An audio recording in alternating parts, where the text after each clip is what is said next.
But awesome. Bass, you want to get us into our next show on the weekly rundown? A little Hell's Paradise? Yes, sir. Hell's Paradise episode trace weakness and strength. So we in this episode we have the prisoners and executioners in their pairs making it to the island, the Flower Island or whatever. And as expected, things start getting a little crazy with the prisoners. And not only that, some crazy things start happening with the island, man. So we get there and it kind of starts off following Gabimaru and Sagiri. And Gabimaru wants to untie his hands. Like he's like, I have to defend myself. I have to be faster than the other people and find the elixir of life. And Sagiri's like, no, we follow rules around here. I'll kill you, bitch ass. And what you guys think about that right off the bat? Like Sagiri seems like a very rigid rule follower. I Well, I thought that Sagiri would let. I thought that they would let the prisoners untie their hands at least. That was a little bit of a surprise for me. Yeah, Yes. definitely. I think Sagiri is really one of those. She is like steadfast. She follows the rules. She's that kind of character, and I think we're going to see a lot of growth related to her coming into her own in that sense, where she realizes that she needs to actually work with Gabimaru to go through this down the line. But we'll get into it later. But shit kind of goes crazy with that a little later in the episode. So, Yeah. Oh yeah. Oh yeah. what did you guys think about the scene with? So it kind of goes back to Gabimaru, like a flashback, Uh-huh. and it had the chief of his town. I can't remember the name of it. It's like Ikaraki or something like that. Yeah. Something And weird. he's basically being stabbed, slashed, everything you can think of under the sun. And the man's just standing there with a shitty grin on his face. So it comes to be that old man, chief of this clan, Chief ninja in charge. has found the elixir of life already and already had that. So Gabimaru knows it's the real thing. Nobody else does to that point. So that was absolutely crazy when like they showed that scene to me. Yeah, I mean, and like a big thing out of that, they even like opened his gut up and his intestines fell out, like a whole fucking piece. It They was stabbed him gruesome. through his head too. It was Yeah, fucking awesome. and he was like, "Man, I ain't dying. What y'all doing, bro?" What you doing, bro? I'm fine. Like, holy shit. Yeah, Like so yeah, what? Gabi Maru's like, yeah, the elixir of life, it exists, but I don't know if it's here. What do y'all think that they was trying to say with that opening statement like that, giving somebody else the elixir known? You know? So I think the main thing was just so we knew it was real. Yeah. Okay. Because I think until this point we hadn't seen anybody like we know Gabi Maru and the ninja have like hardened bodies, but we didn't know for a fact that it was real. And I think that was kind of the whole point of them showing us his guts on the floor. Like, because anybody else that kills 100%. Oh, yeah. Yeah, you ain't surviving the intestine snakes falling out of your guts, dude. No way. No, that's not how that goes. Yeah, especially if you can't put them back. Because it was like a whole piece. It was nuts. But when they first get there and Gabi Mara starts walking around, he tells Sagiri, he's like, this place is extremely unnatural. I don't know how he knows this, but he says that these flowers, they don't belong. A lot of these flowers don't belong in this climate, and they're all growing together. Um, and he just has a bad feeling about it. I thought that was really cool how he picked up on that. Yeah, I Man, mean, you got to remember, the dude's a living legend. He's got to be pretty smart when it comes to things of like noticing your environment and things like that. But definitely something that like the normal layman wouldn't pick up on. That's I very definitely true. didn't pick up on it. So GG's. I was gonna say I don't know what kind of flowers grow in a temperate Japanese climate, so I can't really talk there. But our boy Yeah. Gabby Maru sure do. Yeah, we don't have any botanists on this show. That's for damn sure. But it'd be like, imagine if you see like the bluebells from Texas growing next to like wildflowers you'd see in Maine. Like you'd be like, what the fuck is going Yeah, on here? yeah, like outside of like a garden or a what do you call them shits? A botanical garden that just doesn't make any fucking sense, right? Definitely, man. And then like not only that, they want Gabimaru to keep his hands tied, and they only gave him 3 days of food. So that said to me, it was like this is supposed to be a pretty quick exercise. I thought this was going to be like the bulk of the show, and it doesn't seem like it will be. Did that surprise any of you? I think it will be the bulk of the show. I just I don't think that they expect them to live. They don't have no faith in them finding the elixir and living very long. Mhm. They're just basically sending them off on a death, march. Basically, I believe. Okay, that I didn't think about that. That makes sense. Like it's just like throwing something at the wall and see if it sticks. Yeah. Why give them a week or 2 weeks of food when you don't think they're gonna last that long? So Yeah, that's very true. Definitely, man. And I feel like the pacing of the show is very, very on par with like how long the episode actually was. Mhm. Like, I don't think more than 30 minutes happened in the show, essentially, because like it was just action the whole time. Like, they walked in the woods and just went off the rails from there. Very true. And so we thought, I think a lot of at least me, I thought like the executioners were going to be like mad overpowered, but we're already seeing some of the criminals killing their fucking executioners with ease, right? We saw the cannibal Coruscant on top of her executioner. I think we saw, I don't know all of their names. I think it was maybe the sword dragon. He ended up cutting off his hand. Let me stop right there. Did y'all remember that? Yeah, yeah, so it was crazy because there are these like butterflies flying around everywhere, and it turns Creepy as out, fuck.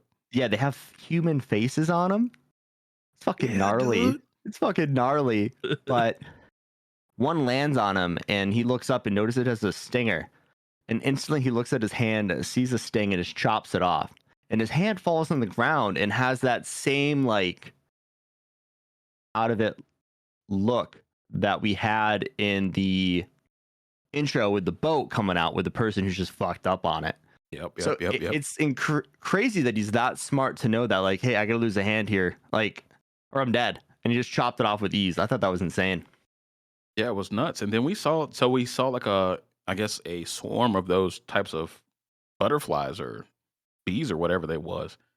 And then there was like a centipede or something that walked up that had a human face. And then they turned around and there was just like this giant fucking monster. So I mean, Gabi Mara was right. This is very, very unnatural. So we know it's been fucking people up, I think. yeah.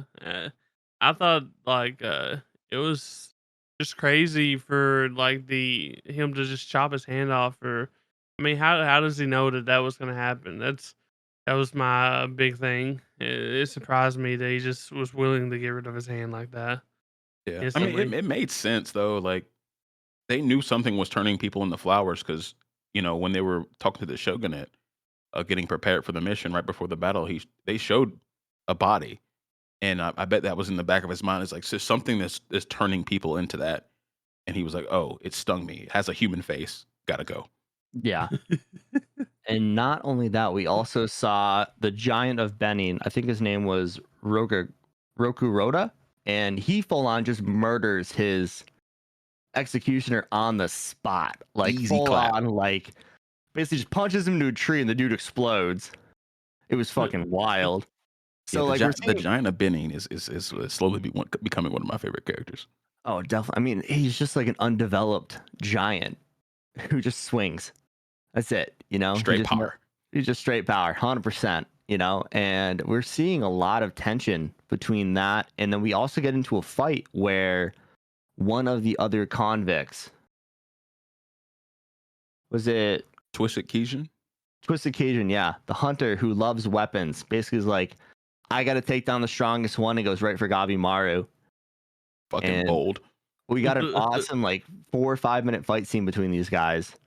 And this dude was nuts. Like, he basically was like, he had a box on his back with 100 weapons in it, and he's obsessed with weapons. Like, he loves killing people and stealing their weapons. And he just starts going to Gabi Maru with them, and they're doing nothing to him. Like, he's smashing hammers on his head, they're exploding and everything else. And then Gabi Maru goes and, hits him and realizes that his armor is sewed to his skin. That was fucking creepy. Yeah. The thing Absolutely that nuts. The thing that had me cracking up though, the first like couple minutes of this fight, um, Sagiri and Gabby Maru was just arguing about if Gabby Maru should retie his hands. Basically, they was just having an argument about tying his hands back up. Did y'all remember that? Yeah, I thought it was crazy that she Mhm. made him tie his hands up, and he still just laid down the hammer like that and And he absolutely like, he really smoked didn't give a this dude. fuck. No, he's like, all right, whatever, fine. That's what you want me to do. But after that fight, we get like a crazy. Well, I guess the executioner in charge of watching the Twist Occasion basically is like, all right, I'm done. See you guys. Have fun. And just walks back to the boat. And you're just sitting there like, wow, this guy really didn't want to be here, man. Shit, would you? No, I don't think any of the executioners besides Sagiri want to be there. Yeah, Sagiri has to prove herself, and like talking about that other executioner that was in charge of Twist Occasion, he was looking pretty far down his nose at Sagiri. We come to find out she of that entire clan, she is the weakest executioner, and she got paired with the strongest person there. But he was saying, your rule following, your way, how you operate, just makes you so fucking weak. And I thought she, from the first episode, I thought she was gonna be real nice with it. You know what I'm saying? Now we come to find out she really, when it comes to that clan, she really ain't shit. I think she's just new, you know? I think she's just the new blood on the block, you You know? think so? I think so, Because I I thought think her honestly. dad was like the leader of the clan previously. I thought this shit was like her whole life. well, you got to remember they had a lot of basically they were kind of looking down on her because she was a woman and everything else, and Yeah. she's like, you shouldn't be doing this. You should be at home, like raising Well, kids. that's And also true. Yeah, so I think she's really out of place in the world of Hell's Paradise, and she gets looked down on for that. But true.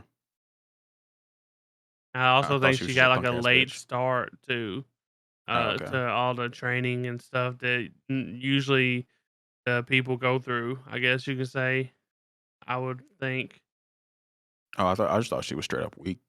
That's what I'm going with. a little bit of both, a little She bit got of no both. sauce, no motion. Hey, she kept up with Gabby Maru a little bit. You know, I'll Yeah, give him that. Gabby Mara wasn't trying to kill her, bro. She be dead. well, that's about so basically after this other executioner leaves, Gabimaru and Sagiri get into it, and Gabimaru is basically like, "You're gonna hold me back. We don't have time for this," and he tries to kill her, and they start going at it. And just Gabimaru trying to be the person his wife wants him to be can't do it. He had multiple opportunities to, lay the finishing blow, and he just mentally can't do it. Yeah, we saw some pretty good character. You can't even say development because I think he came into the show like this, but it fleshed out a little bit more of his character, man. Because he tries to believe he's hollow, hence his name, and then that's all we have. And then it's starting to open up for him a little bit. I liked how they did that. Yeah. Even when he gets on top of Sagiri, like she is able to like slowly like resheath the sword because she's like you're not really like that. Well, I loved the scene they had where it was basically like the clan leader for his assassin clan, kind of like I don't want to say pulling the strings, but it was like a premonition of him on top of like Gabimaru, like pushing him to be the Hollow. Hmm. And there was right at the end of it, basically his wife comes and like not his wife, but like the idea of it comes and hugs him, and the ruthless killer inside of him kind of fades away, and that's when she sheaths the sword. And I thought it was a really cool, piece of imagery on that. That was cool. That was one of my favorite parts of the episode. Even though there Definitely. was a pretty, I don't know, I was about to say banger fight, but Gabby Morrow is so overpowered, like he doesn't really fight people. Y'all think that's gonna be like a problem throughout the whole show, or like what's up with that? I think as it goes into it, the remaining convicts are going to be stronger, and I guess put up more of a fight against Smith. That makes sense. Okay, okay, because You yeah, we know, Also, haven't even seen him get into his his real bag, his ninjutsu. no. well, also we apparently we got his clan heading towards the island too. Did y'all see that? Yeah. And he's acting like he's on a time crunch. He was like, "Well, when I don't have much time because when they get here, it's gonna be bad." Basically, y'all, what do you think the reason for them coming to the island is? To take Gabby Maru and kill him or finish Nah, it off? I think they're there. So my thoughts are that like the shogunate sent the criminals there, kind of like you do in war. You kind of like soften up your target first. So have the criminals go in. You don't care about them. They can go soften up whatever big targets are there, and then you have the fucking ninja in there to really sweep things up and get stuff done. I wasn't sure if they were sent by the shogunate or if they were kind of just going of their own will and accord. Because I think that'd be way cooler if they were going like, "Hey, we found what made our leader immortal. Let's go get another. Let's go. I'll go get a little stab at that." You know? Okay, I can see that, but I think the shogunate sent them because um I think he kind of just rules everything. He's even has the power to give a pardon to Gabimaru Yeah. over the leader of that village. So I, I I don't was think it thinking that. really. I don't think it really said though. I don't think did it. No, So I didn't we flesh still it don't out. really know for sure. I'm Not pretty for sure sure, that no. the twisted dude's executioner, he's the one that told Gabimaru about it, right? Yes, So and he didn't really like give out any details. He just basically just said your clan knows or whatever and they about to on pull up in this hole. yeah. So I don't even think Nah, he told him that they was coming. Gabimaru just assumed that they was gonna come. So I don't know. It's yeah, weird. yeah. I think it's funny like how Gabimaru immediately got worried. So Yeah. what you said earlier about the fights getting harder as this goes on, I think that's going to happen because I think Gabimaru knows once his clansmen show up, it's a freaking wrap for everybody else. I want to see more, from the other criminals, like just more than just like a few seconds of a fight. I want to see more. I want to see some of their stories. If they're gonna be, parts of the cast, I want to see more of them. Tyler trying to see that cannibal corpse on. Who doesn't want to see that though? I Hey, thought some of them got took out though, didn't right? her? Yeah, her executioner sliced off her head, didn't he? Wait, what? There Yeah, was I'm pretty several sure she died. deaths. She Yeah. did. I don't remember that. I must have been looking at my fucking phone. No, really? Oh Sad. yeah, no, Sad. she dead. She Oh, headless. fuck. Fuck. Unless I made that up, but She shouldn't have been trying to fuck nothing. What's she well, thinking? I'm hey pretty man, sure there was another cutie too that was dead, got dead too, well, I think half of right? them are already dead, dude. Yeah. Like they're going real hard on this right away, and I'm a big fan of that. I'm really excited to see where it goes. But the episode basically ends with Sagiri and Gabimaru. I don't want to say making up, but like teaming up again and after their fight, and they just get surrounded by all these insane creatures. And the last creature you see is a 6-arm Buddha-looking fish head guy. And I'm really excited to see Gabimaru go hands with this guy. Didn't you say they look like my Twitter avatar? Yeah, Bass's Twitter avatar is the Michael Jordan like dunking logo with a fish head. And it Fucking looked just like classic, that. dude. It looked just like that. I got that custom made. I needed that. Bro, that shit is gonna give me nightmares. That fish head, that's wild looking. Yeah, it's It's pretty disgusting. the reverse mermaid, dude. It's wild. Tyler's just shaking his head. It's But so boys want to get to bad, the bro. boys want to get to the We next get. episode. I think I think it's Hey, time to get on to Insomniacs after school before we go off on another 10-minute fish rant. Yeah, let's do it. Let's do it.